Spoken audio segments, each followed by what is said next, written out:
Good morning students. Previous class में अपने bore कक्ष में इलेक्ट्रॉन के ऊर्जा की गणना की थी। कुल ऊर्जा गतिज ऊर्जा व स्थितिज ऊर्जा के योग होगा। गतिज ऊर्जा हाफ mv² होगी, स्थितिज ऊर्जा -z² होगी। फिर उसको कैसे सोल्व किया, लास्ट फाइनल फॉर्मूला आया था 2π² mz²e⁻², जो भी आया था अपने पास में। अब उस ऊर्जा के मैंने आपको 3 न्यूमेरिकल दिए थे कि ये न्यूमेरिकल आप करके लाना। चलो वो आपने कर लिए होंगे, मैं उम्मीद करता हूँ। अब मैं बोर मॉडल की लिमिटेशन कमियां लिख करके सोमरफेल्ड मॉडल लिख देता हूँ। बोर मॉडल पूरा तभी समझ में आएगा जब अपने विद्युत चुंबकीय विकिरण के बारे में पढ़ेंगे, प्रकाश की द्वैत प्रकृति पढ़ेंगे, द्रव्य की द्वैत प्रकृति पढ़ेंगे। तो पहले विद्युत चुंबकीय विकिरण जो है वो अपन पढ़ेंगे, बोर का परिकल्पना पढ़ेंगे, फिर वापस ऊर्जा वाले न्यूमेरिकल पे आएंगे। ऊर्जा वाले न्यूमेरिकल इसलिए अभी करेंगे, ऊर्जा पे एक बार और दोबारा डिस्कस करेंगे। तो पहले अब ये समझना बोर परमाणु प्रतिरूप की कमियां क्या क्या है। डायरेक्ट लिख रहा हूं कमियां, बोर प्रतिरूप की कमियां।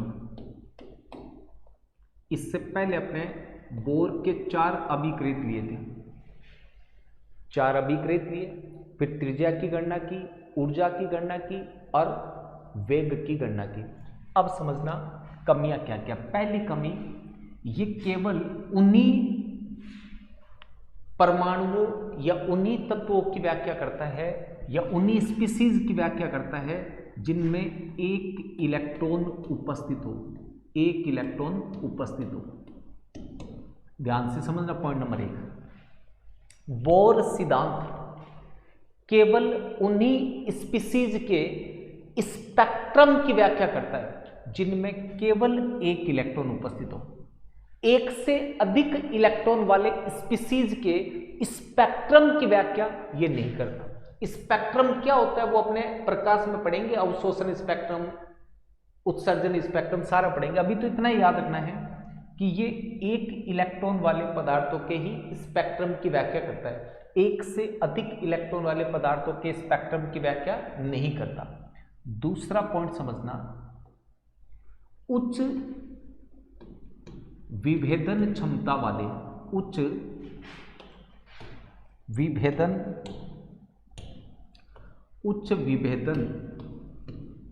क्षमता वाले स्पेक्ट्रोस्कोप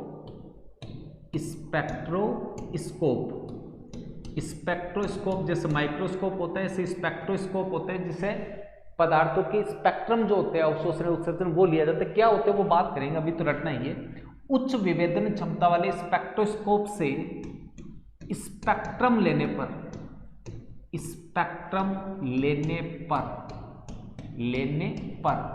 बोर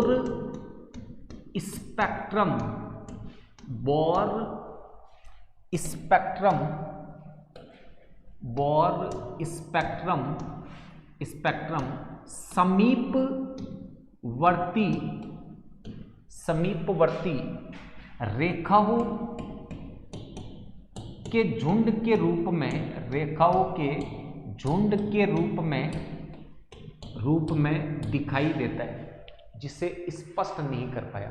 बोर्ड ने यह कहा था कि ये नाभिक है, इसके चारों तरफ इस तरह से कोष बनेंगे, हर कोष के लिए एक स्पेक्ट्रम लाइन आएगी। रियल में अगर मैं चौथे कोष की बात करूं n = 4, यहां एक्चुअल में बिल्कुल पास थोड़े थोड़े गैप में 4 लाइन आएगी। एक 4s को दर्शाएगी, फिर 4p, 4d, 4f। तो ये कह रहा है कि बोर ने जो बोर कक्ष बताया था वो एक ही लाइन बताई थी, मुख्य ऊर्जा स्तर की एक लाइन है, लेकिन उच्च विभेदन क्षमता वाले स्पेक्ट्रोस्कोप से उनको देखे तो वो कई समीपवर्ती रेखाओं के झुंड के रूप में दिखाई देता है, जिसकी व्याख्या बोर ने नहीं की। अगर मैं बोर स्पेक्ट्रम लाइन को, बोर स्पेक्ट्रम रेखा को, ये स्पेक्ट्रम रेखा है, अगर मैं इसे विद्युत क्षेत्र से प्रवाहित करता हूं, किससे प्रवाहित करता हूं?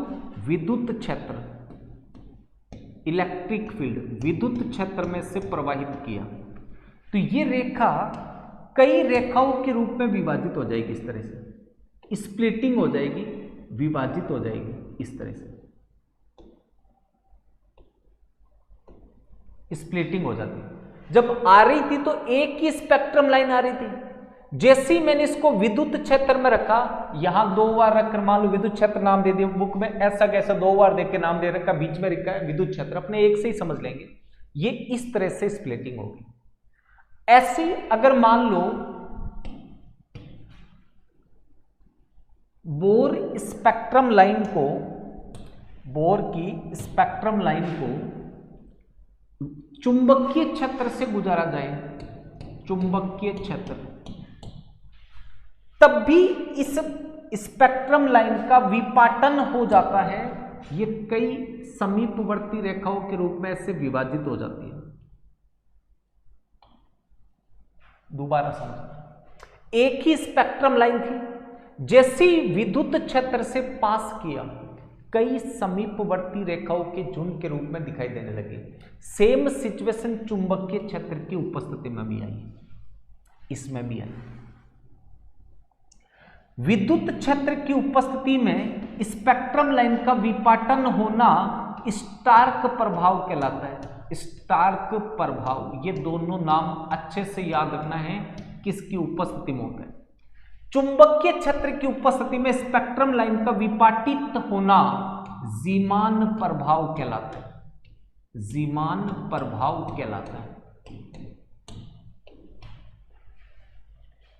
बोर स्पेक्ट्रम लाइन का चुंबकीय क्षेत्र की उपस्थिति में विपाटित होना जीमान प्रभाव कहलाता है, विद्युत क्षेत्र की उपस्थिति में विपाटित होना स्टार्क प्रभाव कहलाता है।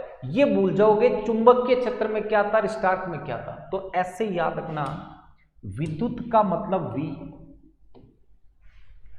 स्टार्क का मतलब S, चुंबकीय का मतलब C, जीमान का मतलब Z। अब चेक करना V पहले आता है या C पहले आता है, तो सबको पता है पहले C आता है। S पहले आता है या G पहले आता है, सबको पता है G। तो कम वाला कम के साथ कर देना। चुंबकीय क्षेत्र में जीमान प्रभाव, विद्युत क्षेत्र में स्टार्क प्रभाव। अब इसकी कमियों में बात समझना क्या है, 3 नंबर स्टार्क प्रभाव, स्टार्क प्रभाव तथा जीमान प्रभाव, प्रभाव की व्याख्या नहीं कर पाया।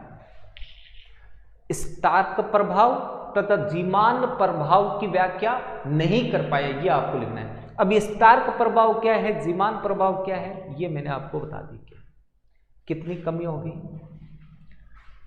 एक से ज्यादा इलेक्ट्रॉन वाले स्पेक्ट्रम को नहीं समझा पाया।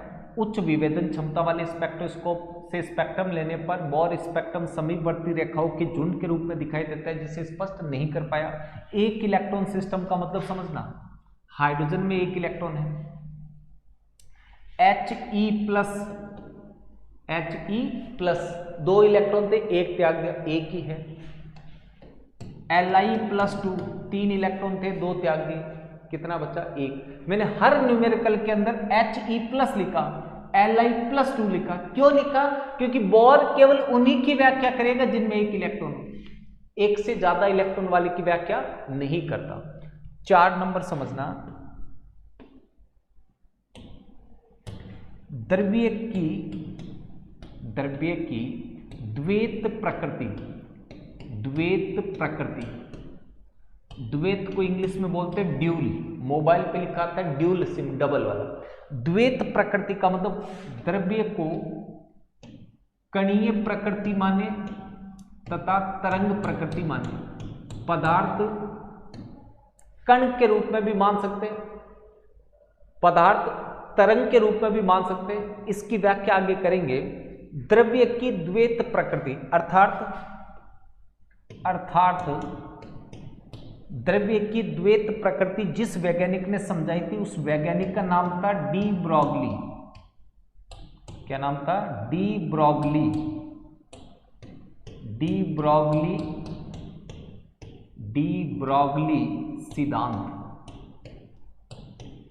डी ब्रॉगली सिद्धांत की व्याख्या नहीं कर पाया। अभी तक मैंने एक ही पॉइंट लिया है, द्रव्य की द्वैत प्रकृति, कणीय प्रकृति भी होती है, तरंग भी होती है, जिसको समझाया था डी ब्रॉगली ने। इसका मतलब डी ब्रॉगली सिद्धांत की व्याख्या नहीं कर पाया। ऐसी ये तो कह रहा है कि इलेक्ट्रॉन एक निश्चित ऑर्बिट में घूमता है।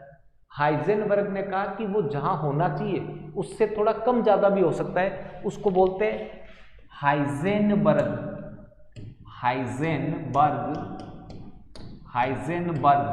के अनिश्चितता का सिद्धांत। मैं पॉइंट बोल रहा हूं, सुनना ध्यान से। द्रव्य की द्वैत प्रकृति अर्थात डी ब्रॉगली सिद्धांत तथा हाइजेनबर्ग सिद्धांत को नहीं समझा पाया। ये दोनों सिद्धांत अपने नेक्स्ट लेक्चर में समझेंगे, 2-3 लेक्चर के बाद अलग से समझेंगे दोनों। अभी तो रटना है कि ये पॉइंट की व्याख्या नहीं कर पाया। डी ब्रॉगली सिद्धांत व हाइजेनबर्ग सिद्धांत की व्याख्या नहीं कर पाया। 5 नंबर समझना।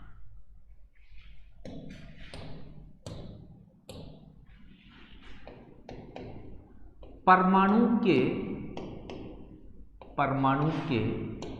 त्रिविमीय परमाणु के त्रिविमीय संरचना या प्रतिरूप को नहीं समझा पाया।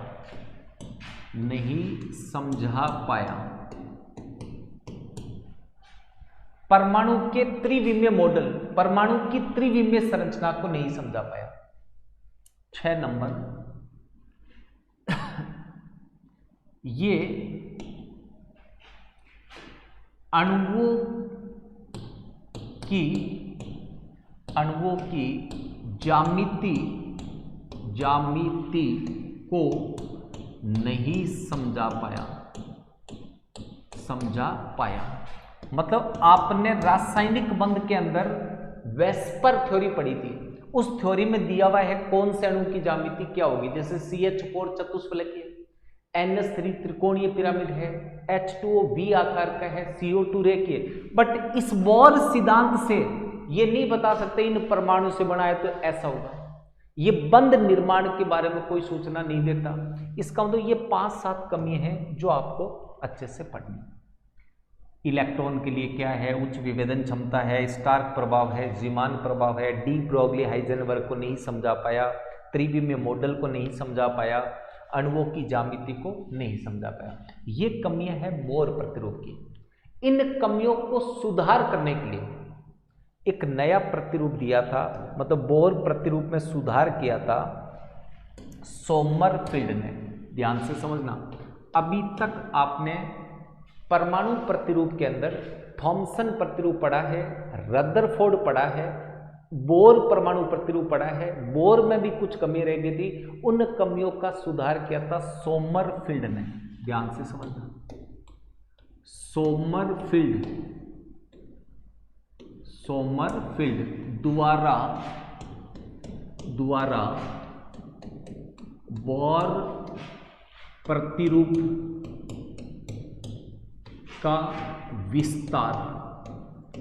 बोर प्रतिरूप का विस्तार,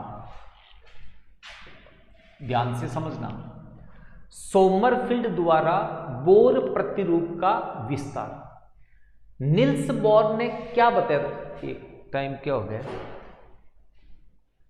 सत्य। सोमरफील्ड ने क्या बताया था? सोमरफील्ड ने, निल्स बोर ने यह कहा कि इलेक्ट्रॉन नाभिक के चारों ओर वर्ताकार पथ में चक्कर लगाता है। यह निल्स बोर ने बताया था, इलेक्ट्रॉन नाभिक के चारों ओर वर्ताकार पथ में चक्कर लगाता है। यह बात किसने बताई? बोर ने। इलेक्ट्रॉन नाभिक के चारों ओर वर्ताकार पथ में चक्कर लगाता है। सोमरफील्ड यह कहता है कि इलेक्ट्रॉन नाभिक के चारों ओर दीर्घ वर्ताकार पथ में चक्कर लगाता है। यह दीर्घ वर्ताकार पथ है। भाषा क्या लिखेंगे सोमरफील्ड में? बोर के अनुसार परमाणु में बोर के अनुसार इलेक्ट्रॉन नाभिक के चारों ओर वर्ताकार गति प्रदर्शित करता है, जबकि सोमरफील्ड के अनुसार इलेक्ट्रॉन नाभिक के चारों ओर दीर्घ वर्ताकार गति प्रदर्शित करता है। ये तो है वर्ताकार गति, जो किसने बताई? निल्स बोर ने। ये है दीर्घवर्ताकार गति, दीर्घवर्ताकार गति, दीर्घवर्ताकार गति जो किसने बताई? सोमरफेल्ड। अब अगर मैं बोर गति की बात करूं, समझना, यहां मेरे पास इलेक्ट्रॉन है, ये न्यूक्लियस से r दूरी पर है, ये घूमता हुआ यहां आ गया इलेक्ट्रॉन इस जगह पर, किस एंगल से घूमा? θ1 एंगल से घूम गया। किससे? θ1। यहां त्रिज्या r थी, यहां पे भी तो त्रिज्या r ही होगी। क्या इसकी त्रिज्या चेंज होगी? नहीं होगी। क्यों? क्योंकि वृत्त के केंद्र से किधर भी चले जाओ त्रिज्या बराबर होगी। इसका मतलब यहां r का मान चेंज नहीं हुआ। अब मैं इसको लेकर यहां चला गया तो यहां से यहां तक एंगल बना θ2, बट त्रिज्या तो आ रही रहेगी। यहां आ गया, ये एंगल बन गया मान लीजिए θ4, त्रिज्या तो आ रही रहेगी। यहां पे भी त्रिज्या कितनी है? r। लेकिन दीर्घवर्ताकार गति में समझना, यहां से ये डिस्टेंस है r, जैसे इलेक्ट्रॉन घूमकर यहां आया तो ये कोण बना θ1, ये त्रिज्या कहलाएगी r1। घूम के यहां आया, ये कोण बना θ2, ये त्रिज्या कहलाएगी r2। यहां ध्यान से देखो, त्रिज्या लगातार बदल रही है, कोण भी बदल रहा है। यहां केवल कोण बदल रहा था, त्रिज्या नहीं बदलती। इसका मतलब यहां केवल θ कोण परिवर्तित होगा, परिवर्तित, त्रिज्या अपरिवर्तित रहेगी। त्रिज्या क्या रहेगी? अपरिवर्तित। यहां θ मतलब कोण और त्रिज्या दोनों परिवर्तित होगी। अगर बात समझ आ गई, दोबारा बोल रहा हूं, सोमरफेल्ड द्वारा बोर प्रतिरूप का विस्तार, पॉइंट नंबर 1 डाल करके लिखना है। सोमरफेल्ड के अनुसार इलेक्ट्रॉन नाभिक के चारों ओर दीर्घवर्ताकार गति प्रदर्शित करता है। इसी में कोमा लगा के लिखना है पॉइंट नंबर 1 में। बोर की वर्ताकार गति में इलेक्ट्रॉन बोर की वर्ताकार गति में केवल कोण का मान परिवर्तित होता है, त्रिज्या अपरिवर्तित रहती है। जबकि दीर्घवर्ताकार गति में कोण के साथ साथ त्रिज्या में भी परिवर्तन आता है। कोण के साथ साथ त्रिज्या में भी परिवर्तन आता है, दोनों में परिवर्तन आएगा। यहां केवल कोण में था। ये चित्र बनाकर भाषा लिख के पॉइंट नंबर 1 खत्म करना है। अब पॉइंट नंबर 2 समझना। सोमरफेल्ड का 2 नंबर पॉइंट ध्यान से समझना। पॉइंट नंबर 2 ये कह रहा है, ध्यान से समझना, बोर ने खूब मेहनत की, पहले ये बात बता दूं, इसने कहा कि बोर की जो मुख्य क्वांटम संख्या थी n, दोबारा समझना, अपने 4 क्वांटम संख्या पढ़ेंगे इसी चैप्टर में। मुख्य क्वांटम संख्या, दिग्गंशी क्वांटम संख्या, चुंबकीय क्वांटम संख्या, चक्रण क्वांटम संख्या, वो चैप्टर खत्म होने से पहले पढ़ लेंगे। बोर में जो कोष या कक्ष थे जहां इलेक्ट्रॉन घूम रहे थे, उस कोष को n से प्रदर्शित किया था, और वो n मुख्य क्वांटम संख्या n कहलाती है। सोमरफेल्ड ने इस मुख्य क्वांटम संख्या n को 2 भागों में चेंज कर दिया। इसने ये बताया कि ये n इन 2 क्वांटम संख्याओं का योग है, k प्लस nr।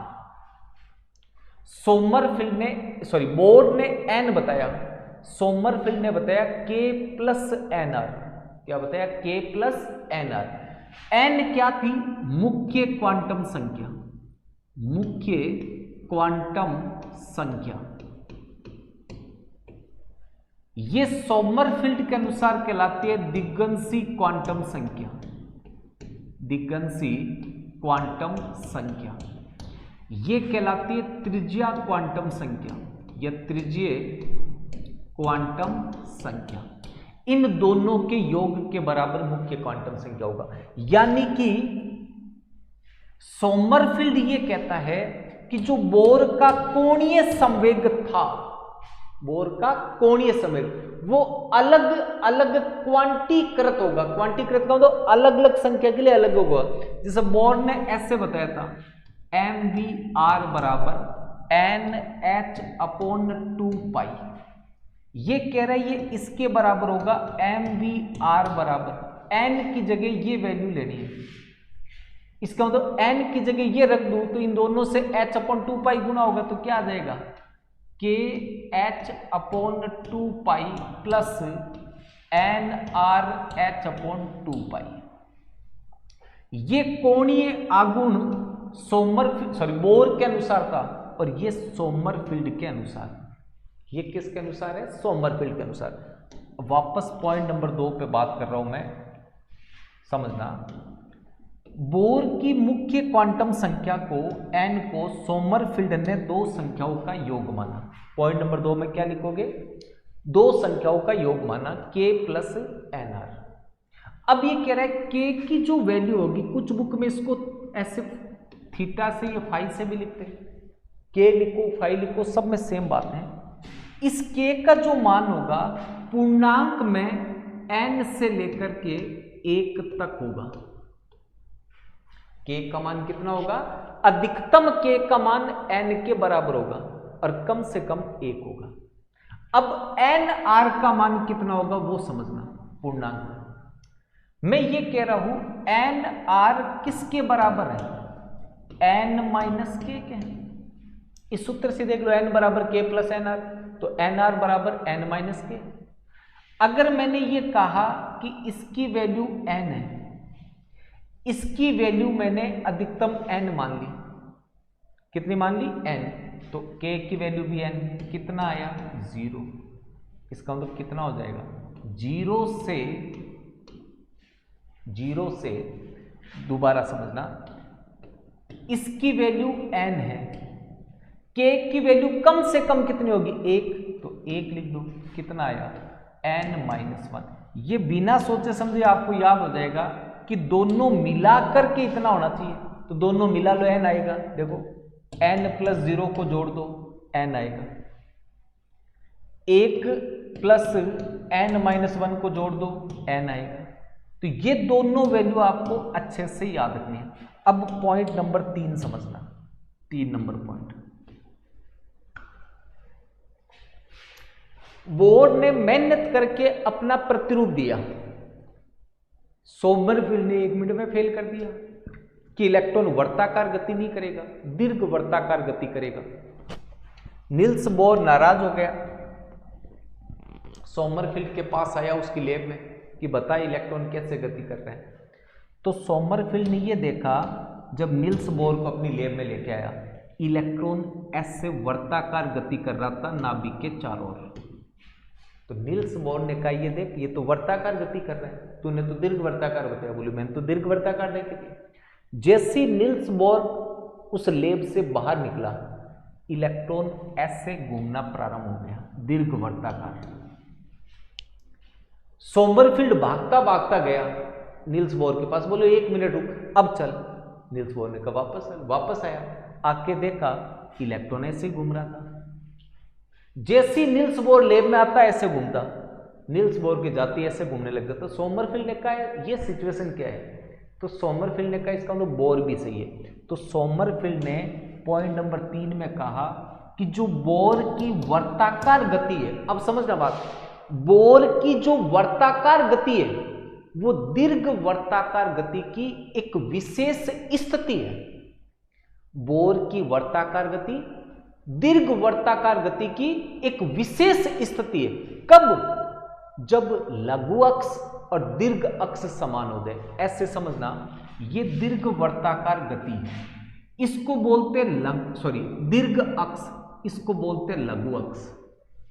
बड़ी अक्ष और छोटी अक्ष, बड़ी अक्ष को n बोलते हैं और छोटी अक्ष को k बोलते हैं। ये दीर्घ अक्ष, ये लघु अक्ष। ये कह रहे हैं जिस समय ये दोनों बराबर हो जाएगी, जिस समय ये दोनों बराबर हो जाएगी उस समय वर्ताकार गति होगी, और ये बराबर नहीं होगी तो वर्ताकार गति नहीं होगी। बराबर होने का मतलब है कि वर्ताकार गति कब आएगी? वर्ताकार गति कब आएगी? जब दीर्घ अक्ष बट्टा लघु अक्ष, दीर्घ अक्ष को n के दिया, लघु अक्ष को k के दिया, इनका अनुपात 1 आना चाहिए। अब ये बताओ इनका अनुपात 1 कब आएगा? जब ये बराबर हो, n बराबर k। अगर n बराबर k हुआ, दीर्घ अक्ष लघु अक्ष बराबर हुई, तो इसका अनुपात 1 आएगा और गति हो जाएगी वर्ताकार। अन्यथा कभी भी वर्ताकार गति नहीं होगी। इस स्थिति के अलावा कभी वर्ताकार गति नहीं होगी। तो दोबारा समझना, बोर की वर्ताकार गति सोमरफेल्ड के दीर्घ वर्ताकार गति की एक विशेष स्थिति है, जब दीर्घ अक्ष और लघु अक्ष समान हो जाए, अर्थात इनका अनुपात 1 आ जाए। एग्जाम्पल, अब मैं एग्जाम्पल को अगले पेज पे लेके समझाता हूं। मान लो n बराबर 4 है, n बराबर कितना है? 4। ध्यान से समझ लो, मैंने n की वैल्यू रखी, n की वैल्यू कितनी रखी? 4। n की वैल्यू 4। अब मुझे k का मान लिखना है, k का मान यहां से देख करके लिखना है। शुरू n से होगा और खत्म 1 पे होगा, पूर्णांक में। n का मान है 4, तो शुरू 4 से होगा, खत्म 1 पे होगा, ये होगा 4 3 2 1। n r का मान,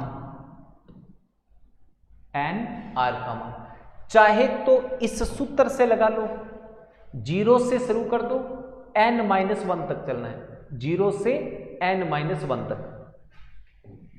0 से स्टार्ट हुए, 0 1 2 3, इससे 1 कम है, खत्म, n-1 तक चलना है। याद नहीं है 0 छोड़ दो, एक ही चीज याद रखो, k का मान।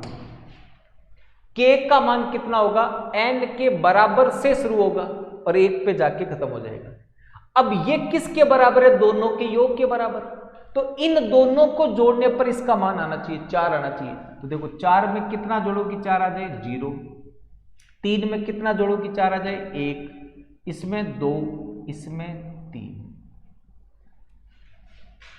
n बट्टा k का अनुपात, पहली सिचुएशन देखो, n का मान 4, k का मान 4, 4 बट्टा 4 1 आएगा। इलेक्ट्रॉन की गति, इलेक्ट्रॉन की नाभिक के चारों ओर गति कैसी होगी? लघु अक्ष दीर्घ अक्ष बराबर है, अनुपात 1 आ रहा है, 1 अनुपात आ जाए, गति कैसी होती है? वर्ताकार। इसका मतलब यहां वर्ताकार गति होगी, वर्ताकार गति। इसमें देखो n का मान तो फिक्स है, सब जगह 4 ही रहेगा, k का मान है 3, 4 बट्टा 3 कितना आया? 1.33। गति कैसे होगी? दीर्घ वर्ताकार, दीर्घ वर्ताकार। n का मान तो 4 ही रहेगा, k का मान है 2, 4 बट्टा 2 2। इसका मतलब ये और छोटी होगी तो और ज्यादा दीर्घ वर्ताकार, दीर्घ वर्ताकार।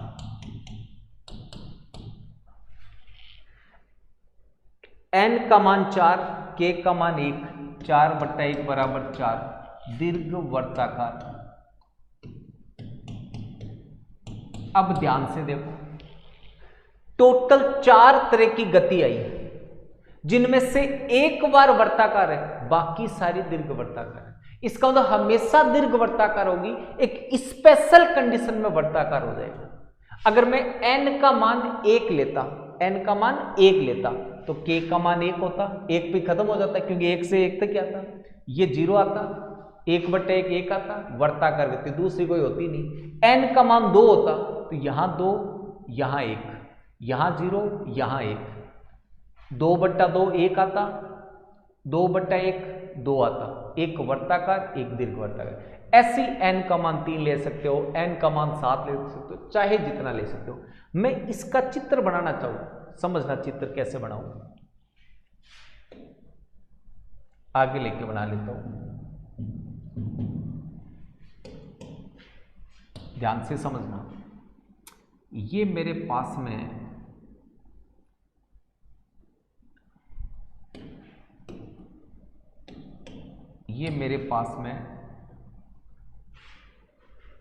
एक्सिस है, ठीक है, 4।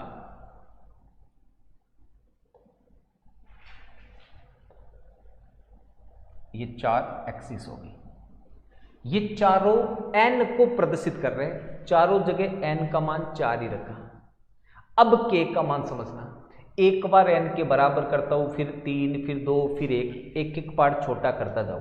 देखो सबसे पहले लिया मैंने, या तो आ नहीं पाएगा, चलो एक एक करके चलते जाते हैं। ये मैंने दोनों बराबर ले लिए, जितना n का मान है उतना ही k का मान है। ये मेरे पास में इस तरह का पथ आ गया वर्ताकार। दूसरा मैंने क्या किया, n का मान तो उतना ही रखा, k का मान एक पार्ट कम कर दिया। अब ये गति देखो कुछ दीर्घ वर्ताकार हो गई। फिर मैंने n का मान तो उतना ही रखा, k का मान इससे आधा कर दिया और ज़्यादा दीर्घ वर्ताकार हो गई। फिर मैंने n का मान तो उतना ही रखा, k का मान इससे भी आधा कर दिया और ज़्यादा दीर्घ वर्ताकार हो गई। एक वर्ताकार मतलब इस लाइन को छोटा करते जाना है, इसको कांस्टेंट रखना है। वर्ताकार, दीर्घ वर्ताकार, बहुत ज़्यादा दीर्घ वर्ताकार, अत्यधिक दीर्घ वर्ताकार, इसको एक साथ लेता हूं तब समझना ध्यान से।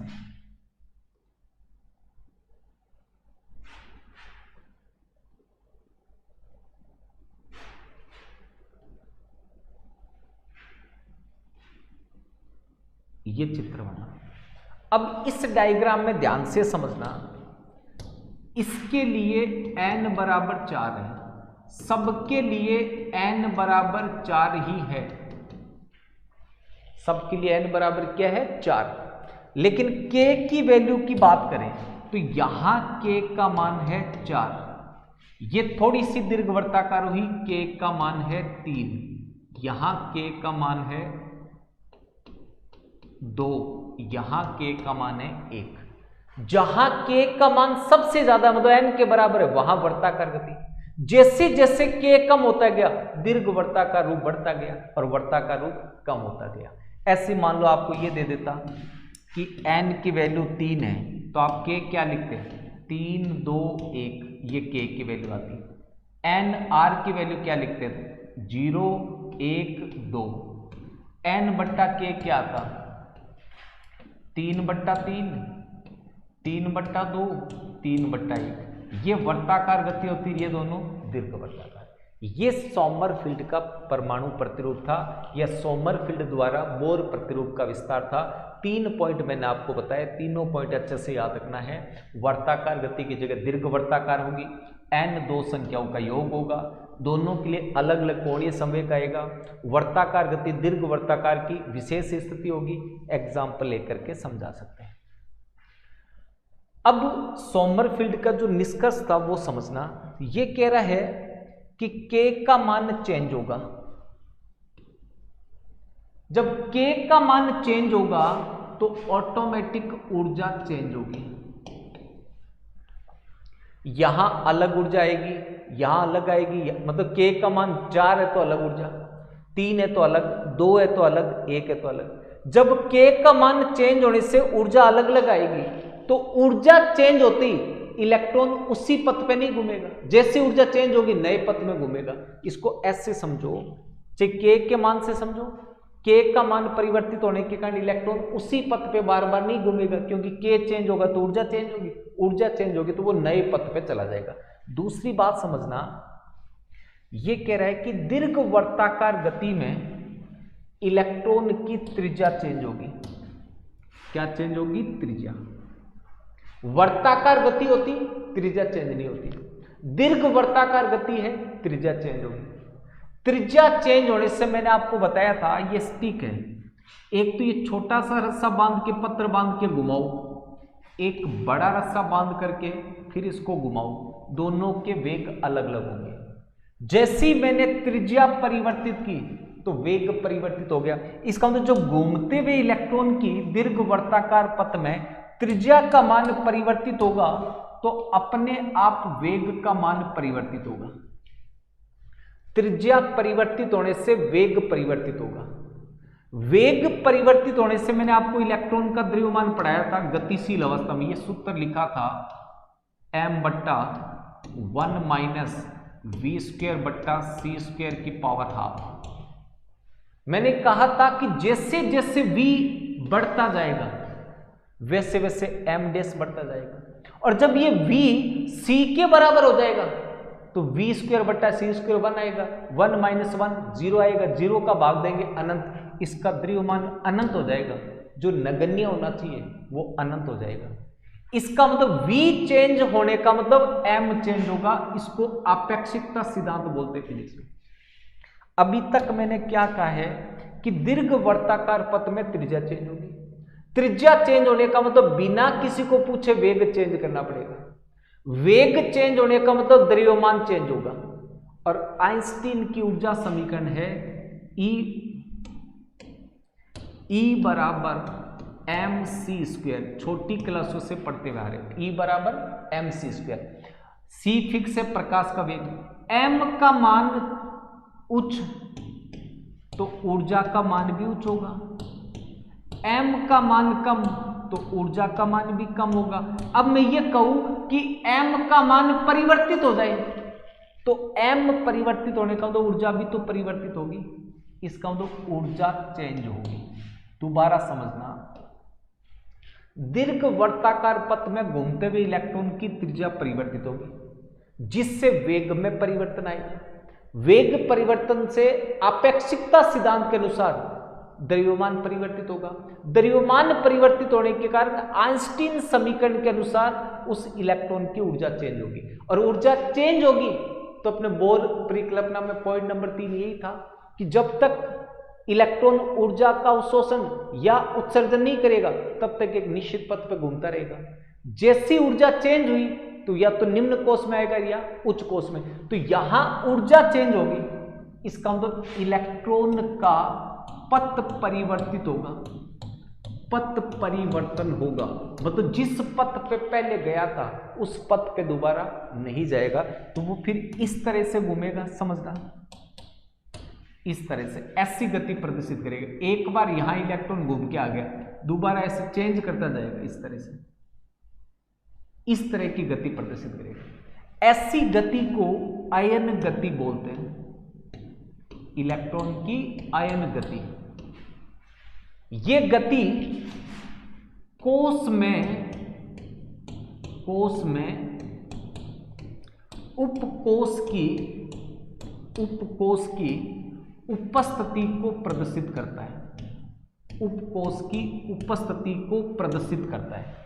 जैसे मान लो बोर्ड ने तो इतना के छोड़ दिया, ये नाभिक है, ये पहला कोश है, ये दूसरा कोश है, ये तीसरा कोश है, ऊर्जा बढ़ती जाएगी।